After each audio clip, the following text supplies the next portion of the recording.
Petite vidéo aujourd'hui, tout en marchant, petite vidéo sur la confiance et la négociation. Intimement lié à mon avis maintenant, après des années de réflexion.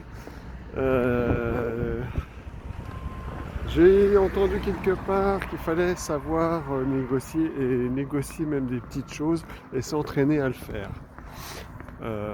Mais évidemment, on ne va pas voir son chef tous les jours pour négocier son salaire.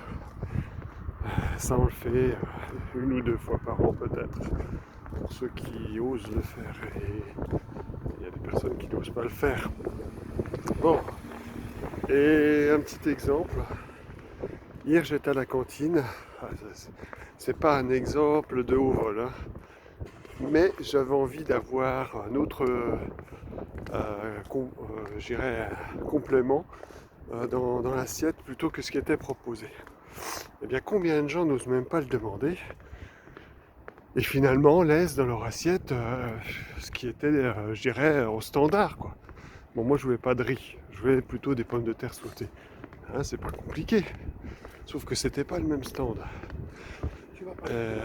Et du coup, je dis à ma collègue qui était à côté que je pouvais pas trop lui parler parce que j'allais négocier quelque chose.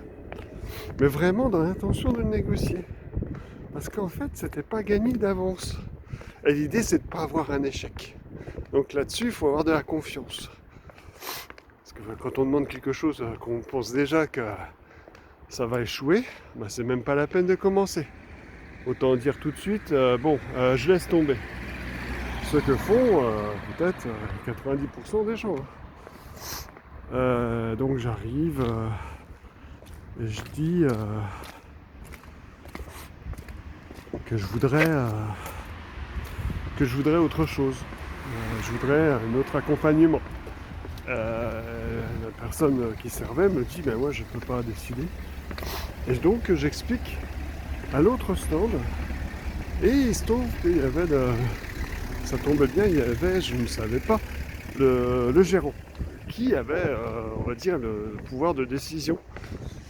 Et donc j'explique calmement, mais en étant très confiant, et ne serait-ce que par la posture, petit détail, qui a son importance. En fait, je m'étais, on va dire, certains diront ancré dans le sol, je ne bougeais pas, je comptais bien montrer que j'allais rester tant que j'aurais pas un oui, et finalement, j'explique calmement, souriant, je voudrais changer l'accompagnement.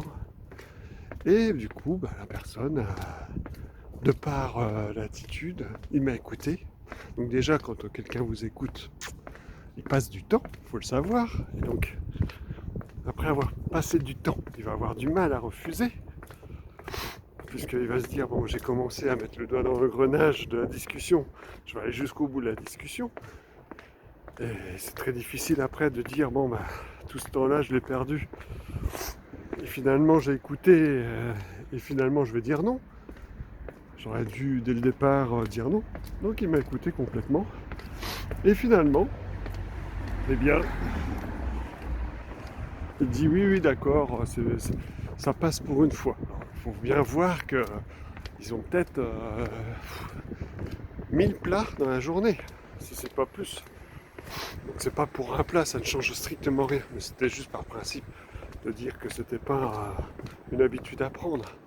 Mais ça, vous pensez bien que c'est pas d'abord, c'est pas mon habitude. Et puis, je pense qu'il y a quasiment personne qui le fait.